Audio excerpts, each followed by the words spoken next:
Hello from Hyperledger Global Forum in Dublin. I'm delighted to be joined by Hanna Zubko, CEO and co-founder of Intellect EU. Good afternoon, Hanna. Good afternoon. Hanna, could you introduce Intellect EU and what you guys do? At Intellect, we're on a mission to make blockchain technology more accessible, so various organizations are able to harness the full potential of blockchain.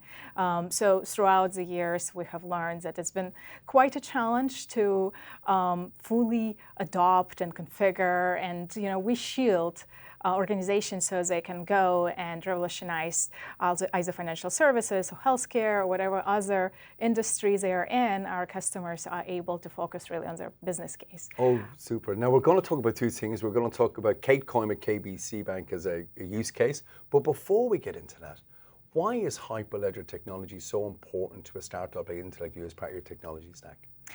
So it's absolutely important because, first of all, Hyperledger is part of the Linux Foundation. So there is, of course, the governance of Linux there, and it's an opportunity to, first of all, participate. Like, I'm also on the governing board of Hyperledger as a general member representative. So we are able, whether you're a small company or big company, to participate and contribute not only on the level of code, but also on the level of governance. So, and influence and ensure that we are able to get to the products, the end products that will really delight our customers. Now, providing solutions to some of the world's biggest firms and difficult regulated firms, interoperability and governance is super important. So explain how that works within your framework of service delivery to your clients. Mm-hmm.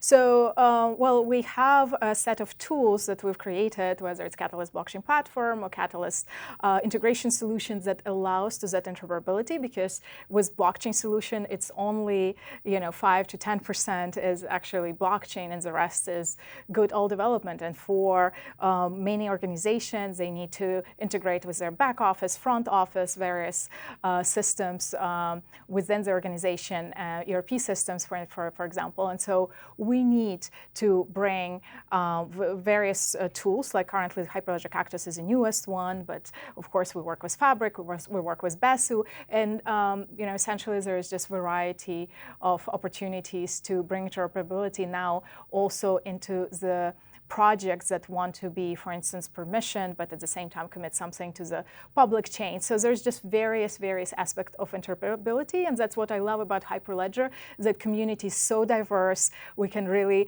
bring expertise from all sides of the global blockchain ecosystem around the world. Best experts can contribute their expertise and make sure that the end customer and technology companies are able to harness the full blockchain potential. Well, now I want to take the opportunity to explore a use case, which is Katecoin, KBC Bank. Because a lot of folk will be interested in CBDCs and the digital value. So what is Katecoin? And maybe explain that project for our audience. We had a privilege at Intellect EU to work with KBC Group, and KBC is one of the largest banks in Belgium, and they have designed programmable money platform that allows to program certain functionality into specific types of money. And what that do is it allows, for instance, to incentivize employees to go to the water park or at a music festival, at the end of the day, see and push some coin to go to falafel stand and use digital euro effectively, right? So effectively they are doing CBDC, but they're not central banks. So it's a commercial bank that brings extra value to their customers and allows a number of new use cases to emerge.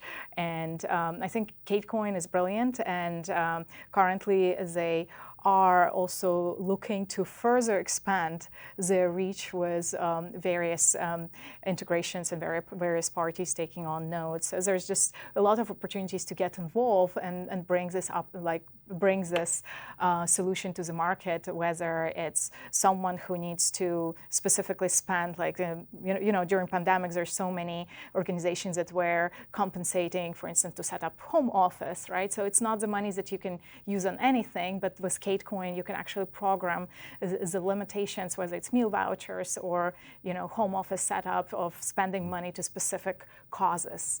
Well, I'd love to explore this a little bit more deeper on that too. If there was one particular experience from working on Katecoin and working these technologies that you wanted to share with our audience, what would be the one thing you'd want to point out?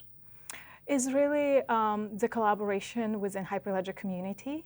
And it's been really brilliant because our team could reach out to various, like for instance, Hyperledger Fabric maintainers, or wherever we would need to go beyond what current technology stack allowed us, we could make sure that we tap into community to get the answers and to grow from there. Fantastic. Now, if folk want to find out more about Katecoin and find more about their project, where can they look?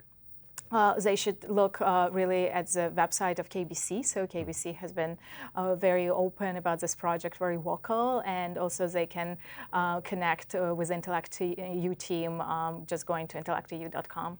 Amazing. So a passionate woman in tech, working with some great firms, Ukrainian, living in Miami, lots of great things happening, and an ambassador for Hyperledger. I got to ask you one final question, if I may. Well, I'm asking all of our guests what value, and you've talked about cooperation there, but what value you'd say you get from being part of this Hyperledger community? If you wanted to share that with our audience, would be wonderful, please.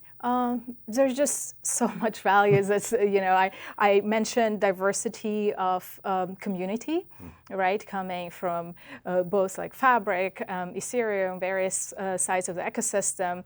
Also geographic diversity, experience diversity. Some come from like banking background, like yourself, right? Like some come from startups ecosystems, and they just want to disrupt and to bring a totally new new ways of doing things in technology. So I really find that this is just a very beautiful environment, and it's really very, very tight community. So many of the people we've started together, back in 2016, and at the same time there's like new blood, new young faces of those who want to come to contribute, to be part of the Hyperledger ecosystem, and with more projects joining also and committing their code bases, like we really grow, we really propel the blockchain agenda forward within the proper enterprise governance. And that's what's very important, that it's not really like it's a gated garden, right? It's not wild, but at the same time, you can really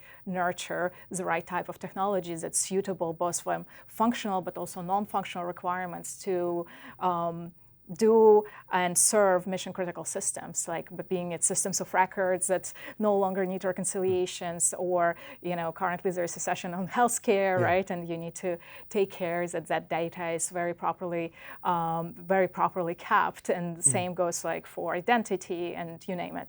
Brilliantly said. Hanna, it's such a passionate time for Hyperledger, so it's great we want to. Thank you so much for swinging by today and sharing your experiences, and congratulations on your project. Absolutely. Thank you so much. Pleasure being here.